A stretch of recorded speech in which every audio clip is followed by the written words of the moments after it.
Good afternoon, everybody. Thank you for joining us on the 13th day of our summit. We've really discussed a lot about the technical aspects of this COVID-19 lockdown, and the medical aspects of it, health aspects of it. And I wanted to talk today to Vice Mayor Lauren Kuby about how local governments are dealing with this and what are the impacts that local governments have with this lockdown, because it is something, it's quite disruptive to the tax revenues, to businesses, to normal life in local areas. So, and Lauren's a great friend, and I was really thrilled when she stood for city council in Tempe, and she won, hands down.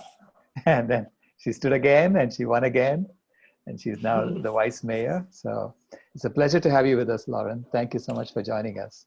It's so great to be here. So tell me, pardon? Sorry, I was going to ask you to tell us, how are you holding up? How is this affecting you? Well, I'm busier than ever and more concerned than ever. It's always, cities are on the front line in this crisis. Obviously, the healthcare communities are on the front line, right. But cities are the most direct form of government. And in addition to cities being on the front line, are vulnerable communities who are always vulnerable, right, in the front line of that. So, my main concern is, how do we reach out and how do we help our most vulnerable residents?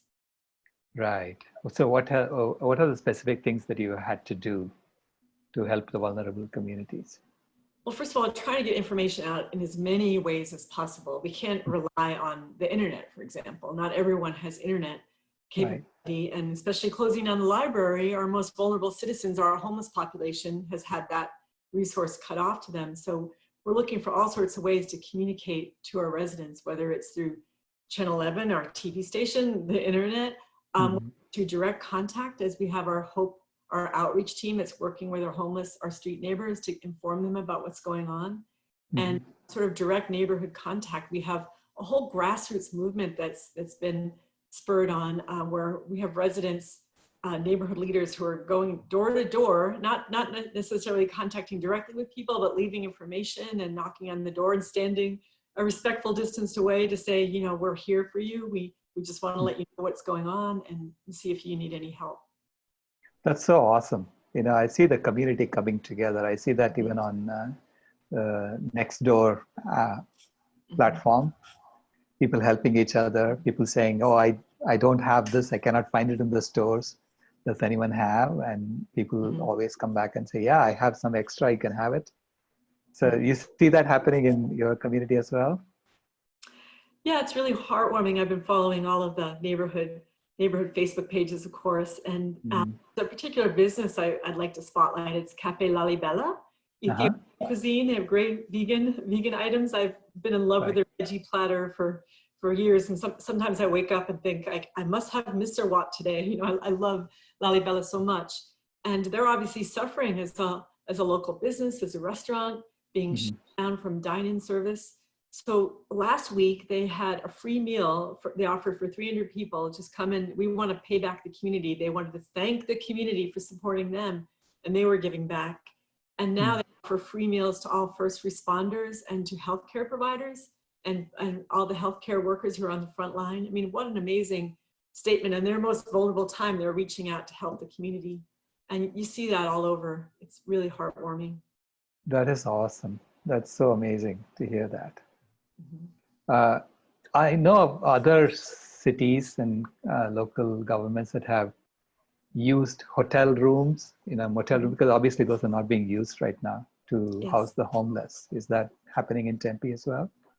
We are doing that, and we've had that program for quite a while, actually, before COVID. Obviously, we're using it more. I can't tell you all the details about where the hotel is, but we've been working with a hotel.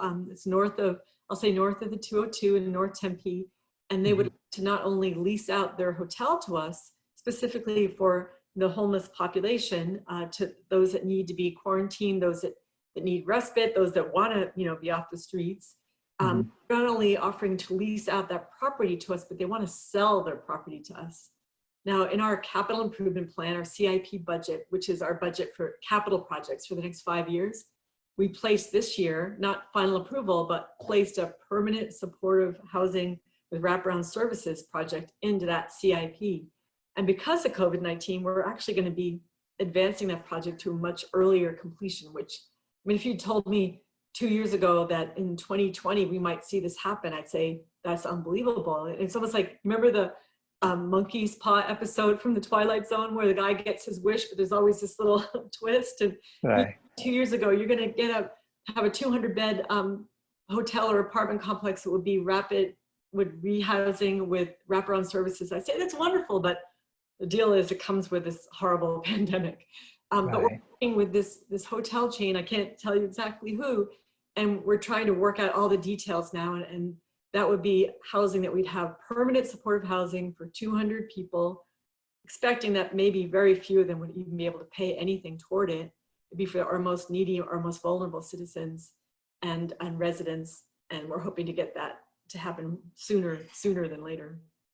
That's awesome.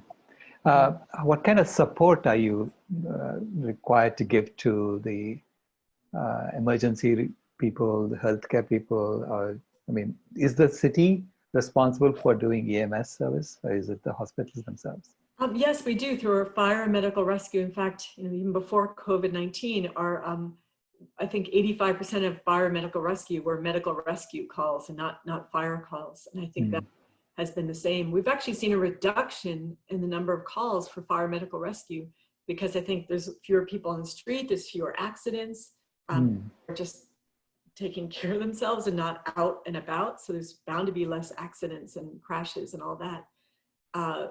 But we are seeing, obviously an increase in COVID-related calls in Tempe as well.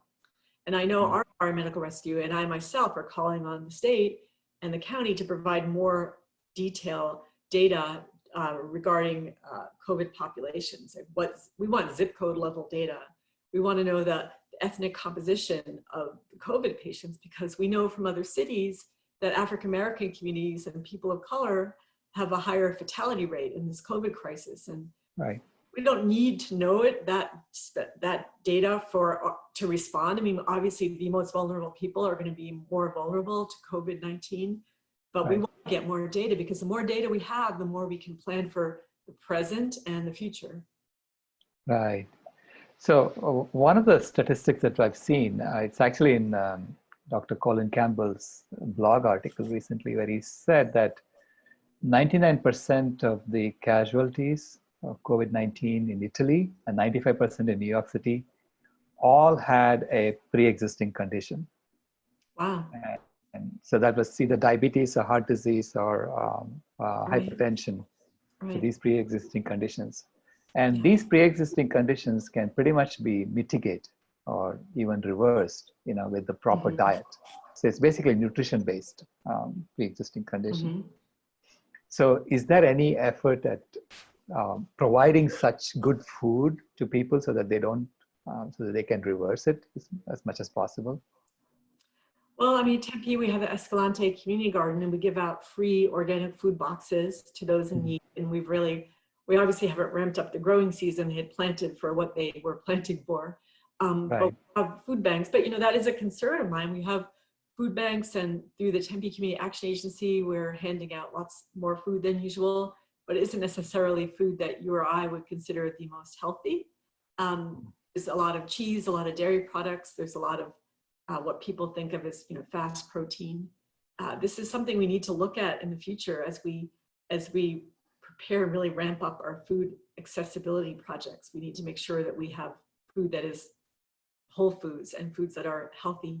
We work with Mountain Park Healthcare Center, and one of the things Mountain Park Healthcare Center does, it gives a prescription for healthy eating. If they have a diabetic patient, they give a prescription for a class with a consultation with a dietitian, take a class, and then to get a food box from Escalante Center, which is organic fresh foods. And we try and make that connection between and I say Mountain Park is part of our community, and it's where I get my health care as well. So we want to make that connection to people that what you eat really does relate to how to your general health and well-being. I mean, I'm the only vegan on the council. Sometimes I think my ideas are thought to be way out, and I don't find them to be. I just find them to be focused on healthy eating Right. and whole foods. And they're Right. dogs. They're awesome. They're just sleeping on the bed, so they're okay. Yeah, I mean, you're a rarity, you know, a vegan on the council. That's a rarity, but it has such a dire impact on our healthcare workers. I mean, literally, if people could take care of themselves, they're less likely to show up in ICU with COVID-19, right? So, It's true, but I don't know if we've established as direct connection, because I haven't heard the data from the US, but I know pre-existing conditions are a really high proportion. I don't know what the figures are for the US. I mean, I imagine it's high. I don't know. I mean, in the 90s, I'm not sure, because you hear about. Yeah, it's 95% according to there was a study that was done, published recently from New York City. So it's 95% in New York City. They have some pre-existing condition. So it seems like it makes a lot of sense to get people to be healthy so that their immune system is boosted, so that they don't get severe conditions. But you could be you could have a plant-based diet, but have asthma, and asthma may not necessarily relate to what you eat, but it's where you live and your proximity to the highway. So I think it's a little more complicated than a direct one-to-one comparison with what you eat. Correct. Yeah. I support what you're saying, but I think there are other factors, though, that have to be weighed. Right. Absolutely. Absolutely. I agree. But it seems to me that this is a good way to even connect to your local businesses who are now down, to help them have something to do to give good food, make good food available to people. So I don't know if you've thought about that, or if you have. Well, I have. I don't know if you're familiar with Sig Meadows. Sig Meadows? Yeah, Sig Meadows. Yes, definitely. So it used to be a golf course, and it is now an urban farmers market. And they have, on Saturday and Sunday, you can just sort of drive up and you can order their farm box, or you can just stay in your car and order a wealth of produce and baked goods and breads and honey that they harvest there right at Sing Meadows. And, it's a wonderful place, and we're so honored to have Ken Singh dedicating his life to that meadow, to his farmers market. Right. So that's still operating during the lockdown. It is. I think Saturdays from 8 to 2, and Saturday and Sunday from 8 to 2. Okay. And they have a Facebook site people can look up. Okay. Next, I want to turn to how do we get out of this? And when we get out of this, will things be the same as it used to be? Or are we thinking of moving forward? Yeah, I mean, we hear a lot of talk at the federal level, our president talking about how we need to move out. We can't just sit at home, we have to work. But obviously we need to follow the guidance of medical professionals and public health professionals, epidemiologists. We need to make sure that we stay at home until such time that it is safe to get out. I'm deeply concerned that we might kind of restore our, or get rid of our stay-at-home policy earlier than we should. We need to follow the advice of epidemiologists. But I mean, I think there's in a way, there's no going back. We have to reconstitute ourselves and think differently about the way we approach ourselves, our own health, our community health, and our larger public health. Yeah, definitely. This has shown us that, your health is intimately linked to my health and vice versa, right? Everyone is connected. We are. Shown us so that. Connected. Yeah. I mean, I couldn't even have imagined President Trump actually saying that he'll pay for people's COVID-19. The government will pay for it, right? Right. They've said that. Let's see if that actually happens, I hope it happens. Because there's been a frustration on the individual level with the slowness of unemployment insurance payments and with the per person payment. There's also been frustration with cities about the aid that we're supposed to be receiving. We're supposed to receive $1.6 million of aid from HUD, the Housing and Urban Development, through the CDBG Community Block Grant Program, but we have yet to see any of those funds. And I know, government bureaucracy is bureaucracy, but the need is now, and we're all suffering, and we need to really start to restore some of these gaps in our funding. Right. Yeah, I can imagine. You get a lot of funding from sales tax, is that right? We do, over a quarter of our city budget. So, this is going to have just a huge cataclysmic impact on our budget. We're starting to look at that process now. We're being very careful about how we compose our budget. Obviously, in good times, we do that as well. We have a reserve fund that's been built up that is higher than what is even recommended for cities. So we have a bit of a cushion, but we're gonna look at our staffing. We're gonna need to have probably, a hiring freeze. We will probably have to lose some staff and temporary staff, and all of our recreational activities have been stopped until the foreseeable future. So all those temporary employees, we're paying them currently, but we don't know how much longer we can continue to pay people. So, and we've moved most of all of our operations to at-home operations, but we have a number of essential workers who work with our waste management and our water quality supply, that sort of thing. Obviously, those positions, they can't do those from home. And we always stress the importance at the very beginning of this, that we need non-essential workers in our city to stay home so the essential workers can be protected, because we don't want to expose essential workers to unnecessary illness. Right. So is there a program in place, or will there be a program in place to test all our essential workers so that they can be sure that there is no one who's not symptomatic but is passing the virus around? I hope so, and that's what the crux of it, isn't it? I mean, you see other countries in the world that have done extensive testing programs and really lagged behind. And former President Obama brought that issue to our attention a couple of days ago. I'm so glad he did, because we need to conduct more testing. Right now, it's only for people who are very ill, not even suspecting that they have COVID, but that are short of breath, that are at the stage where they need to go to the hospital. Those are the ones that are tested. But something that's very exciting to me is, because I also work at Arizona State University, I know that our Biodesign Institute has gotten approval from the FDA for their testing, robotic testing. And I think they'll be able to do, be able to do 1,000, they're up to 1,000 test kits that they have, and they'll be able to do close to 4,000 in the foreseeable future. I'm not sure the exact numbers, but the focus right now, though, is on healthcare professionals and first responders. So I presume that there'll be a time where the community, the larger community, at least the larger ASU community, will have availability for that testing. I know the county of San Miguel in Colorado, they are doing antibody testing of every single resident in the county. They're the first county in the nation, and that's antibody testing. So that essentially determines whether you've had the virus or not. So at some point, I think that testing, that's more wide scale, or can be more wide scale. It can be done, I think, you get results within 10 minutes. It's a blood prick test. And I think that's even being done in some places, scattered places in Arizona. It was a story in the Arizona Republic today. But obviously the testing needs to ramp up in so many different ways, whether it's antibody testing or the actual COVID testing.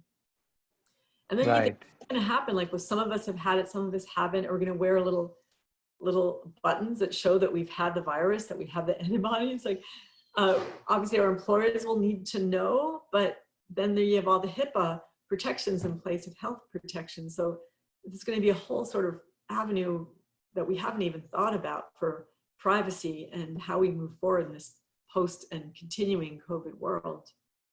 Right. Yeah. Yeah. It's sort of concerning that we're trying to rush through the lockdown and say, let's try to open as quickly as possible. When the focus should be on how are we dealing with this long term, right? Should be, yeah. It is, and I think in city government, there's different levels of planning that goes on. Obviously, we have to respond to emergent issues and things that are happening on the ground this very minute.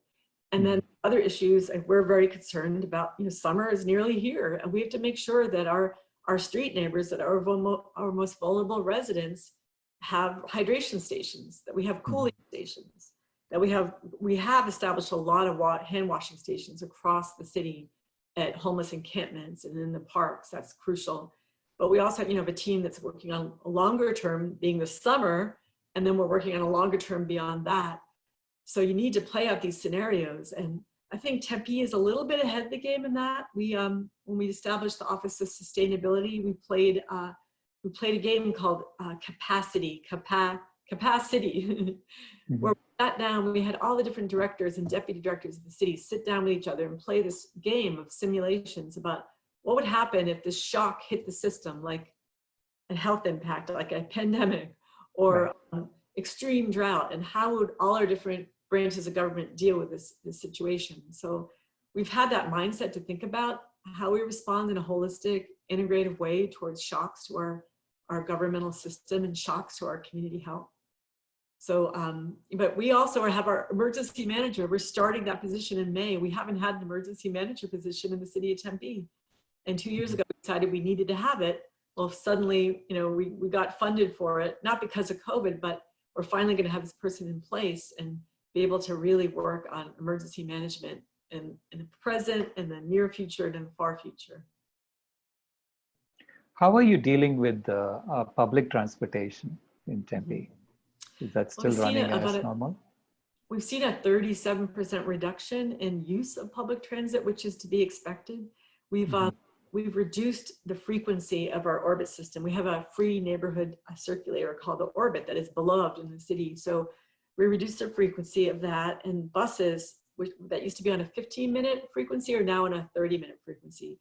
It's essential that we keep our transit system operating because many of those healthcare workers, those essential workers, and service workers who predominantly can be people of color, we have to make sure that there's transportation available. So we can't sort of shut down that system. But we also have to be really concerned about those operators of the system. So we set up policies where our orbit, we have smaller orbits and larger orbits. We're only running the larger orbit buses now because we want people to get on from the back of the bus. And then we have shields and protecting screens for the drivers to make sure they don't interact as much with the passengers. So to make sure that our drivers are safe, and that's important. I worry very much about the long-term impacts on our transit system because there's no transit system in the world that is funded by fares, but it is a chunk of what funds the transit system. And with a reduced transit system, reduced use, we're going to see reduced cuts in revenues that come in too. So that's a concern. But there's been a good thing that's happened in that more people are riding bicycles. They feel better riding their bicycle than perhaps taking a bus and exposing themselves to someone who might be sick. So we hear that bike stores are facing unprecedented demand, and that can be a good thing. The city needs to respond and continue to build big, more protective bike infrastructure to encourage that, because I think that's a good thing that we need to encourage. Right. But I do have concerns about the transit system and how we'll adapt. But we are, with reduced traffic, we're seeing clear skies.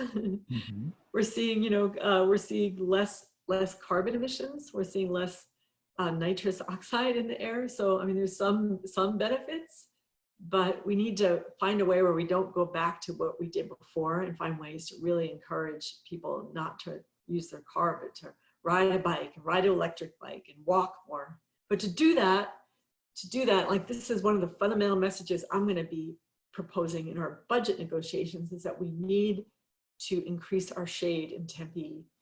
Shade is so connected to transportation. 37% or I think 38% of our transit stops have shade, whether it's man-made shelter or whether it's trees. So we need to make shady transit shelters, and we need to also have shade along the walkway to walk to a bus, to encourage people to take a bus. So we need to really connect tree and shade to transportation and to community and public health, because we're only getting hotter in this region, and we need to double our tree and shade canopy to really kind of respond to the heat crisis that we have, extreme heat crisis that we have in our city. Right. And Ken Singh has already shown that with the right amount of trees, the temperature comes down by like 10 degrees, It's just incredible. We see a Maple Ash neighborhood. It's a historic neighborhood in just south of downtown, a little bit to the west.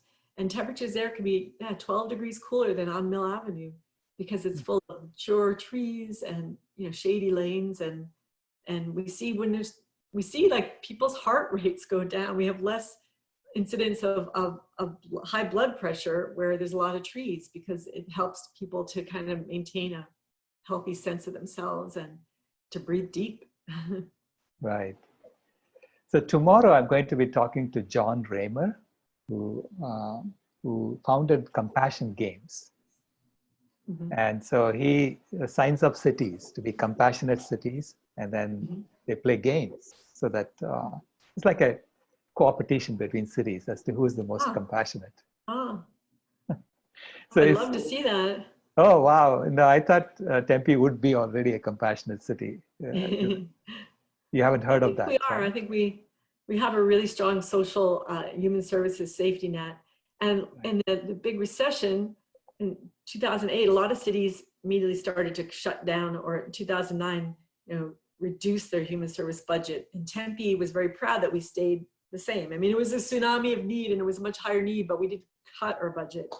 I think that, these budget negotiations, because the next 2 months, Tempe is going to be deciding its 2021 year budget. Some people might be tempted just to cut every department the same, but I think human services and social services not only have to remain whole, we have to increase the budget, because we know we're going to have more need. And we're getting help from the federal government, and that's a good thing if the money eventually comes, but we need to be prepared to really make sure that our budget follows our values, and our values are values of compassion. Awesome. I will connect you with John so that Tempe can join the games. Yes, I'd love to. Yeah. Tempe through ASU and the School of Sustainability, I mentioned the game that we've been playing called Capacity and Audacity, different versions of it. And we're taking that game all over the country to different cities so they can understand what happens when you have shocks to your system. How do you respond? Because you think about most city employees, they're not dealing with potential shocks that might happen 2-10 years down the line. They're focused on the here and now. It's inherently a reactive position, because you need to get the work done for the city that day. So it's really important to take yourselves out of that mindset and think about the future and scenarios for the future. Yeah, absolutely. And games are a good way to simulate that. And I think ASU is a great resource you have in Tempe. How are the students taking it? Have they closed all the dorms at ASU? No, but they advise people not to be in the dorms, just because congregate living kind of breeds more transmission. But there are students there who don't have a place to go, and apartments are very expensive, and they're giving some refunds back, but not all. So there is a community of people that are still there, and they're having their meals delivered to them instead of in a congregate setting. But we have a lot of students have gone back to either parents' home if they live in Arizona, or even different countries and states.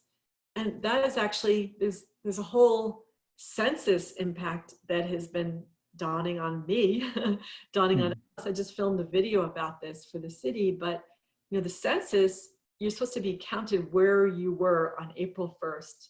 And if you went back to China, you were a student here. If you went back to to Europe, if you were an international student, you're supposed to count where you should have been on April 1st. And census counts determine the aid that we get for transportation, for our parks, for our orbits, for human services, because Tempe is a city that doubles its population in the daytime. So we have a deep concern that our census numbers will be impacted by COVID, which will mean that we'll get less funding than we should get. So it's so important to stress that students need to take part in the census. Now, if you're a student that lives on campus, you're going to get counted. The university has a way of counting student housing, and you're okay there.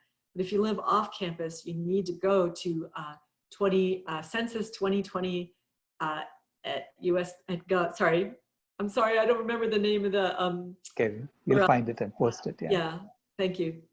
I'm pretty sure it's Census 2020, and you can just Google that, and one roommate can respond to the census questionnaire for everyone in the household. But it's so important to do that where you would have been on April 1st. I had no idea of these ramifications that you're seeing. And then some people think, well, I'm an international student, I wouldn't get counted. This is about where you live. It's about being a resident. And if you go to school in Arizona, you are a resident of our state. Citizenship does not apply here. You are a resident. And we need, you enjoy our transportation system, our parks, you are a resident and we welcome you, but we want to count you because that will determine how we are represented in Congress, will determine how we get funded for projects. And so it's so important that everyone be counted. Interesting. Thank you for bringing all this out. It is because we are sort of isolated. We don't really understand how things are happening outside us, but thank you for shedding light on all this. Oh, thank you for having me here. Yeah. So it's been a great conversation. I think Deborah has a lot of questions from the audience too. Oh, great. I'll throw it open to that. Yes. So here's one from the Q&A box from Miles. And thank you for what you've been sharing so far. Okay, Miles asks, I wonder if small store owners who don't sell online already might put their wares into an app like, and this is hard for my eyes to read, but I think it says Kijiji or something similar to keep their businesses alive. People could have their items delivered. It must be difficult because they have to pay rent, property taxes, and business taxes. And I guess I would add to that, is there any kind of support for that or at the local government level? Yes, in fact, I'm trying to look for the site, but we had a council member, Randy Keating, who created an app with a resident. So you can go to this app and look at any local business and see what they're offering right now, what deals and promotions they're offering. I think it's called Buy Tempe. And I'll have to give you that link at a different time. So that's an opportunity because a lot of businesses have moved to doing either online purchasing or curbside purchasing. And it's so important. That's one thing this has really made me aware of. I've always been someone who champions local economies and wants to buy from local businesses, not chain businesses. And it's made me realize how many people depend on me, but not just me personally, but people like me, how many people depend on me for their income. I think about all the restaurants and bars I go to. I think about Cartel Coffee and where I buy my coffee. I think about someone who helps me with my gardening, all those different people that depend on you. And when you cut them off and cut off their income, it's just devastating. And so one way you can help support people like that is to buy gift certificates or sort of pay ahead for services in the future. And like Lalibela, I went to go get takeout from Cafe Lalibela, and they told me about a man who was a regular customer who was unemployed, and he came to buy a meal. And they were so moved that he was unemployed, but he was buying lunch because he wanted to support the restaurant that he loves so much. And that told me that story, and it made me cry. And I bought a whole bunch of gift certificates to give out to friends at that very minute because I wanted to pay that forward and honor what that person had done. So I think there are a lot of people supporting local businesses, and we have to continue with that because this could be a long duration. And a lot of that aid that's been promised to local businesses has not come forward yet. I think about Tempe Changing Hands bookstore. It's independently owned and beloved bookstore in our community at Guadalupe and McClintock. And they have a downtown Phoenix location too. And they're putting together care packages, care boxes for people. And you shouldn't be buying your books online. You should be buying your books from Changing Hands. They'll charge only $1 for shipping within Maricopa County. And everyone can, stay away from Amazon, support your local businesses because they've made a commitment. They're paying all of their employees. They're not firing anyone. They're paying everyone. And they've been busy selling these care boxes and selling books. And we need to think about all those people that are relying on us for their support. Now, granted, there are people that are unemployed and you can't expect them to go out and buying takeout meals perhaps, but those of us who are still employed or able to work from home, it's incumbent upon us to support the local businesses and the individuals that are relying upon us. Beautiful. I spoke with someone the other day, I can't remember who it was, and she said she was sending money to the girl who usually cuts her hair, just as if she were still going. And I thought that was really, really nice. Well, you think that's the most direct aid. Everybody has someone that they know who's unemployed now. My daughter is unemployed. She was working for the Suns and for Phoenix Rising and for Pedal House, and she's out of work right now. Everybody, I think, knows someone impacted. The most direct form of aid is just to give directly to somebody that you know that is in need. Excellent. Thank you. All right, another question in the QA box. You said that Tempe has a good reserve, which will help to keep the city running, but do you have a separate contingency line item that is for emergency use? And if so, how is it being used during this crisis? We do have a contingency amount of funds, and we had, I think it was $1 million for this past year, and we have already voted to put $750,000 into the COVID response. So that is, you know, all the cleaning and disinfecting and extra labor from public works employees and police and fire and medical rescue. And it's also for getting more aid to our most needy citizens, people that need to have housing, people that need to have hotel stays. You know, we've seen, I mentioned before how fire and medical rescue have seen, and the police have seen reduced calls of service. But one thing they've seen is on the increase is domestic violence calls. That's very wow. to me. And we need to have, Never thought of that. we need to be able to respond to that. So we have put forward, you know, $750,000. We expect we're going to need more, of course, but we had that sort of cushion in the budget. That's excellent. I've been thinking a lot about, I work with people who have been in abusive situations, and I've been thinking about that a lot during this time. Are you doing things that help with childcare also? Are the daycares also closed as well as the schools? Yeah, we have Tempe Kids Zone, but we do have a maintained care for our first responders and some healthcare workers to make sure that we have they have the opportunity to have childcare, because they're on the front lines, and we need to make sure that if they need help and they need childcare, Tempe is there for their first responders and healthcare workers. Awesome. Awesome. Well, I'm going to turn to Rebecca. She's got some questions coming in on the chat.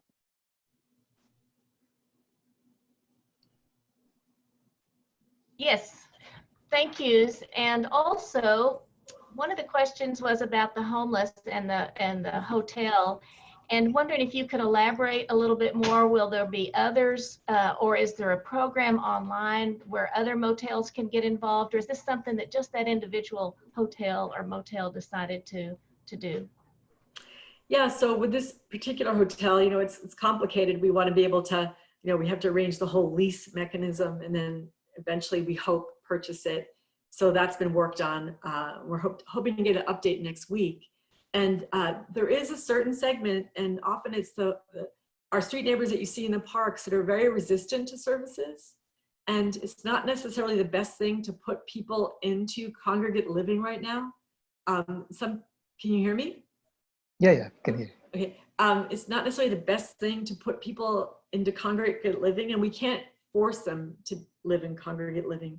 We have a Tempe iHelp program. It's called the Interfaith Homeless Emergency Lodging Program. So we have churches, synagogues, and mosques that take in our homeless population, about 50 people a night, and they're in churches and they get fed a meal, and there's a shower program, a mobile shower trailer, so people can have showers, and that program continues. I think of the 20 plus churches that we have in that program, only 1 or 2 have withdrawn from the program. And so we continue with that. And we continue to offer every day. We make that touch in the park. We make that touch. Our homeless outreach team ask people if they want to have lodging. And we can't force somebody, right? But we have encampments in Tempe, and we're not clearing out encampments and asking people to leave. We're just making sure people are safe. We're putting in hand washing stations and making sure we're getting information out to people who are living in the encampments. I don't know about other hotels that have come forward. We're trying to work within our planning and our CIP I mentioned to establish a permanent supportive housing project. And that's the one that we're working on, because you know, we don't have anything like that right now in Tempe, and to be able to house 200 people in a manner that has wraparound services, so whatever services you need, if it's drug or, you know, alcohol counseling, whether you need other health services or emotional and mental health services, they'd be right there in the same place where you're living. So stable living and offering services and fresh access to fresh food. We want it all to be in the one location. So that's what we're working on now. But Tempe is known for its compassionate response and kind of integrated response to homelessness. And we have a very dedicated team that goes out. It doesn't wait to be called. It goes out into the parks. It goes out into the encampments to make sure that people have what they need, not just during this crisis, but always. I hope I've answered your question. Please follow up if I haven't. Thank you very much. The next question is about how do we promote plant-based eating during this time and to help our immune systems and fight disease? Yeah, I'm thinking about when there was Hurricane Katrina, there's such devastation to the community after that. And this doesn't relate to plant-based eating, but I think it teaches us the same lesson. So after Katrina, they had middle school that had been sort of decimated, and they came back together, and the middle school students decided they wanted to refashion the food system in their middle school. And one thing they insisted on is they wanted to make sure that they purchased shrimp. Now it's not plant-based, but that shrimp was purchased not from Canada where they were buying it, but that shrimp was purchased, and not frozen shrimp, but shrimp is purchased from local fishermen, from local shrimpers. They want to make sure they had a local system. So, one of my hopes is when we come back that we'll be able to look anew at all of our processes and realize that when we're buying food for the schools, that the closer we get to the farmer, the closer we get to actual real food and fresh food, the better our students will be. And there's already been a movement, across the country in farm to school growing and delivery and getting rid of the middleman. I'm hoping that will have a further spark. Tempe has been really supportive of Meatless Mondays in the school system. I'm hoping we can refresh and renew that program and see where we're at. The schools have a lot to do with promoting plant-based diets, and so does the university. And there are a lot of students and veg-aware on campus and different groups that are focused on plant-based eating. And here at the Global Institute of Sustainability, where I work, one of my jobs, besides being the vice mayor, we show films and we bring in speakers to talk about plant-based eating. And we have to continue to kind of promote the health, the individual and the family and the community health impacts of plant-based foods. And also bring spotlight to that, all the factory farming and how factory farming is such a main contributor to climate.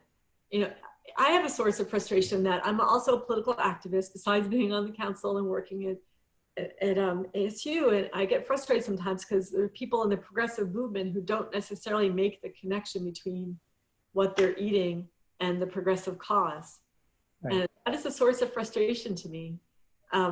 We need to connect those dots and know that what we eat is as important as how we grow our food and what we put into our air. Everything's connected, and we need to see the connectedness. And if anything, COVID is bringing the interconnectedness of all these issues to our attention. Yeah, definitely. With COVID, you see it came from an animal in the first place. So, yeah. Right. And if you don't make that connection, then we are missing it. And I missed my daughter is studying to be an eye doctor, and I didn't realize when people talk about, they think that this COVID-19 came from perhaps bats, that bats, I guess, have really highly refined immune systems. People think, oh, they're just dirty, and that's why the virus breeds in unclean conditions. But apparently they have such a highly refined immune system that they fight off the viruses. And so the viruses are able to evolve and become even more resistant, not resistant to being fought off. And so they develop a more highly refined virus that is strong and powerful because the bat's immune system is so strong. I had no knowledge of that. Great, thank you. The next question is there any talk at the government level about the origin of COVID-19 and or other pandemics or shutting down wet markets if they exist in your area? Any increase in regulation for handling of animals and animal products?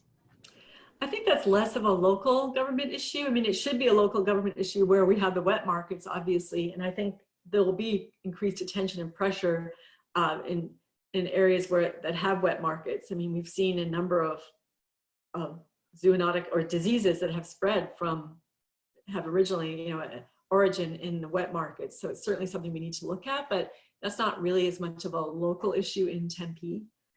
We do have a lot of expertise in Tempe at ASU, and we have epidemiologists that work for NIH who live in my neighborhood, and I've been able to talk to you about this issue, but the local government isn't necessarily on the front lines of that issue. We're on the front lines of getting care to people and making sure that our residents are having their needs listened to and responded to and fulfilled. Thank you. How do we help community members economically affected by coronavirus? How do we help small businesses and unemployed community members? You've talked some about that, but maybe some more? Yeah, and a lot of this relates to a lot of these programs are run through the state of Arizona, but I think it's incumbent upon cities to serve their constituents and help them to get the assistance they need, because applying for unemployment can be a really difficult process, or it can be simple. I know, and this has been in New York City, they've been so overrun, they've had to hire thousands of people just to answer the phone lines. My daughter applied for unemployment and it wasn't as difficult. She hasn't received a check, but it wasn't as difficult as we hear about New York.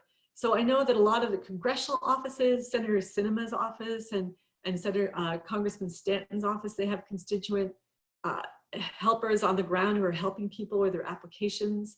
We have access to food stamps in the state of Arizona, and to Access, which is free medical care. So all of that's done through the state, but the city can be a resource in helping to explain to people how to get that aid and to be a troubleshooter if they're not somehow getting through to the state.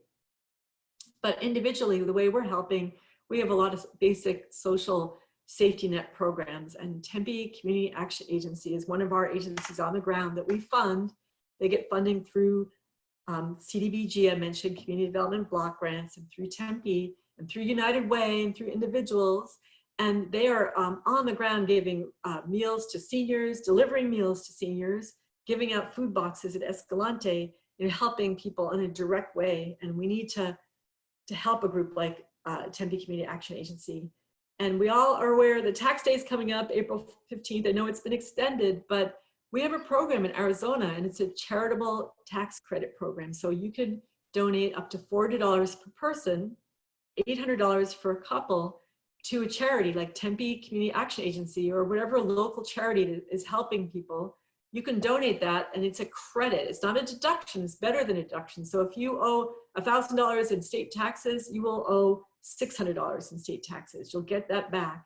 And you can donate this year till April 15th for the previous year. It'll count towards your state taxes as a credit for the previous year through April 15th. And that is such a great way. It's like more of a painless way to get assistance to a group like Tempe Community Action Agency, because you're really not paying for it. You're going to pay it anyway to the state. You're just directing it in a more compassionate way. Right. Great. I have an idea and maybe a question you could help me with.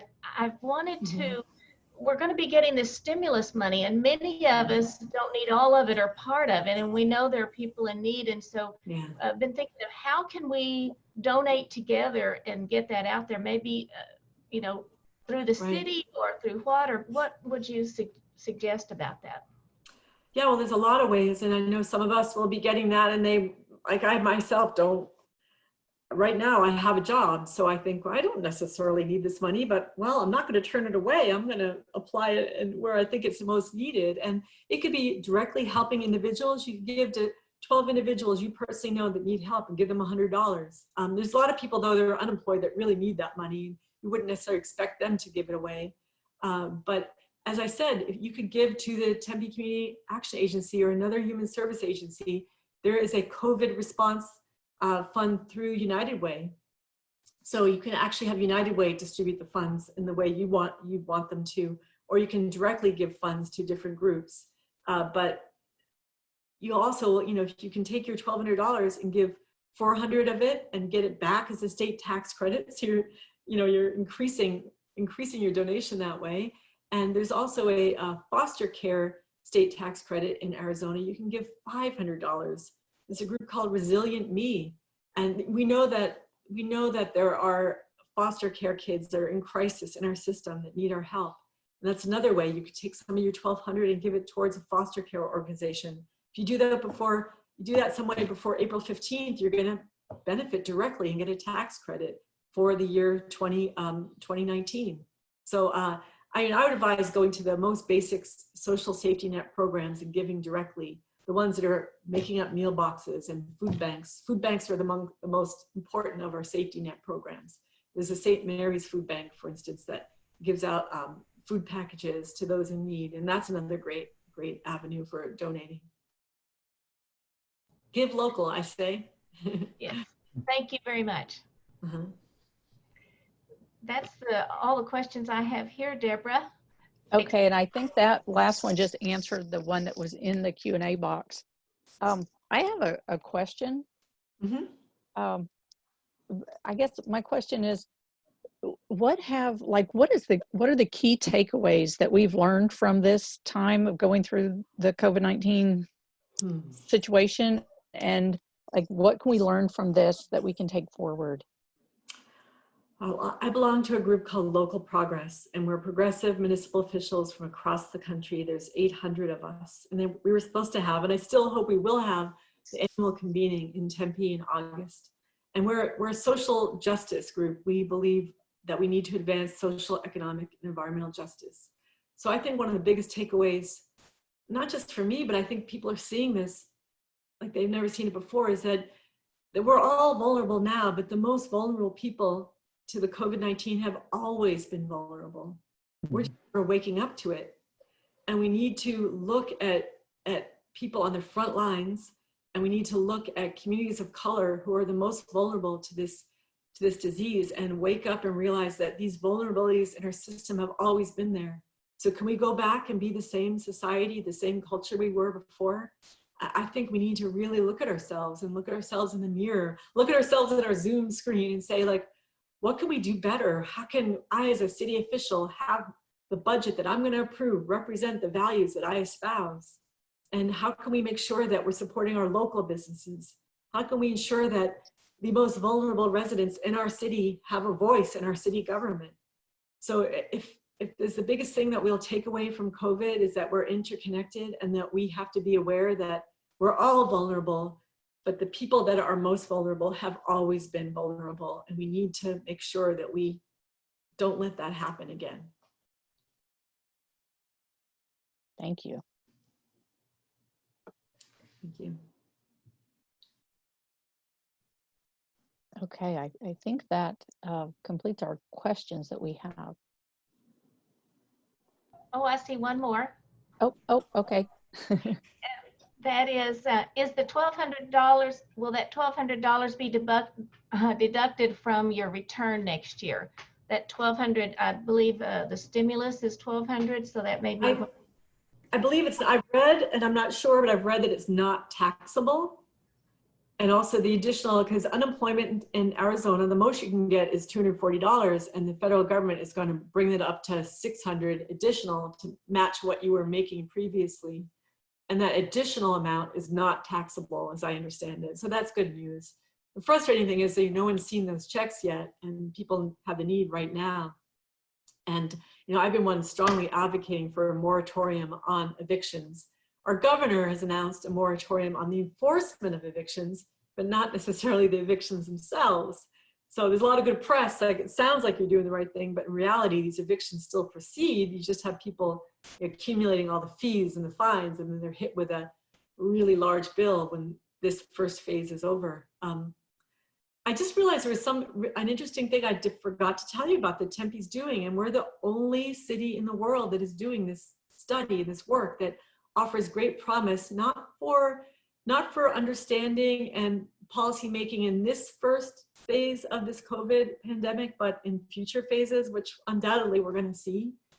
We established with our Innovation Fund a program, a research study with Rolf Halden's lab at the Biodesign Institute. And that program is studying opioid contamination and looking at opioid remnants in our waste system. So using drone technology, we divided the city into 5 areas, And his lab was taking monthly samples of wastewater and looking at what opioids were coming into our system. Were they coming from China, from Mexico, from, where are they coming from? And what areas of the city had more opioid contamination or opioids present in the wastewater than others. So through NIH funding, this research has shifted over to study COVID-19 contamination, because apparently the virus is shed in fecal matter, can be picked up in wastewater, and there's thought that it gets picked up before people become symptomatic. So before an outbreak in a neighborhood, you would see that there was COVID virus in the wastewater before there was even an outbreak. So right now we're collecting weekly data in Tempe. We're hoping to spread it around the valley and take samplings everywhere. But this data is not being collected anywhere else in the world. There's places that are in Holland, they're collecting it at wastewater sites, but this is being done in a very fine-tuned way in a neighborhood, sort of 5 sections of the city. So we'd be able to see in future iterations of this virus or other viruses where the outbreak was taking place before it even started to take place. So this is really world-shaking study, and it's going on in the city of Tempe. We're hoping it will have impact. We're collecting the data now. We're going to archive the data and create an assay to be able to study it and understand. In the past, we'll be able to calibrate backwards and see where it first started appearing in Tempe before the actual outbreak took place. So we're really excited about this research and what it might mean for epidemiologists and for public health.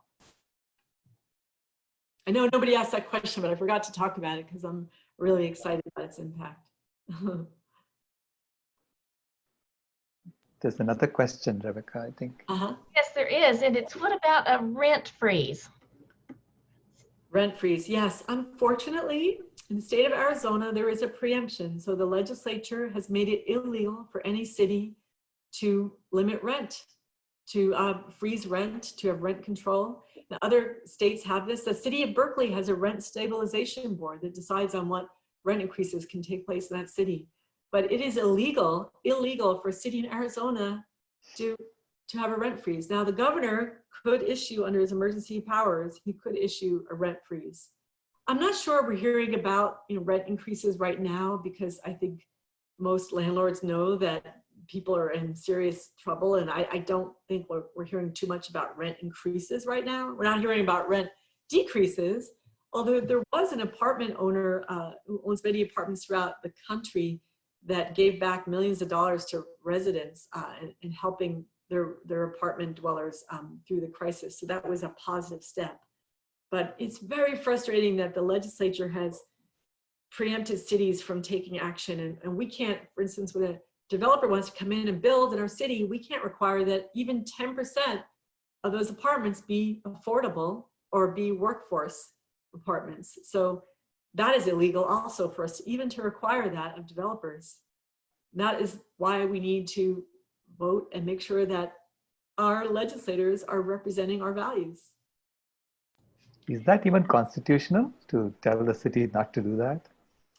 Well, it is in Arizona, because we have something in Arizona called Charter City Protection, and 19 of our 91 cities are charter cities, and we can differ from the Arizona Constitution and pass a law that doesn't reflect the Constitution if it's an issue of local concern.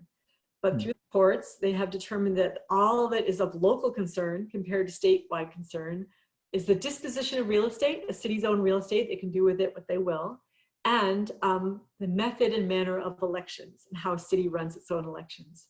So in recent years, the courts in Arizona have really restricted the authority of cities. So many of us across the country are looking at this as pretty much a crisis, that we have to have a new home rule for the 21st century and really define home rule and what it means in localities, and push back against legislative interference in our democracies. Great. Well, here's another question that came in. Is there a possibility for a mandatory COVID-19 testing, or is it just going to be on a voluntary basis? I can't see how you can have a mandatory testing. But I think employers could say, unless you have a test, you can't come to work today or something. And there might be, some health and privacy violations there. I'm not quite sure, but and you can't make, immunizations are mandatory in some ways for your child to enroll in school, but people get exceptions to that. So it's a whole realm of law and ethics that is kind of above my pay grade. So it's complicated, but I can't see a government being able to mandate that. But the societal pressure to take those tests would be very high, I would think. That's the last question. Go ahead. Oh, go ahead. Yeah, go ahead. No, thank you so much, Lauren. This has been I'm so really glad to be here in educational. Salish. Yeah, it has been very educational for us, and I'm sure I speak for everyone that you've been a great guest. Oh, thank you so much. And tomorrow we'll have John Raymer. Sorry. Oh, excuse me. I just want to say I hope everyone stays healthy and sane. And the city of Tempe started this program called Tempe at Home. So we'll have a lot of programming on Channel 11 and on the web, so people can have story hour with their children or learn a different skill or a task. Because we have so many classes that we have for our residents that are shut down. So we want to expand all those offerings. But I just wish everyone peace and health in this time of COVID, and namaste.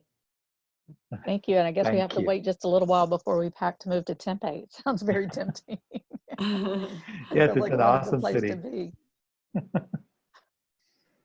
Thank you so much. So tomorrow, same time, 1 o'clock, we'll be talking to John Raymer about compassion games and how all cities can be involved in maximizing compassion in their cities. So thank you. Please join us. Namaste. Thank you. Thank you all. And just there's lots of gratitude coming in on the chat there. Hope you can see that. Thanks for your time. Oh yeah, I want to read the chat. Interview. Thank you. Thank you. Thank you. Namaste. Thank you.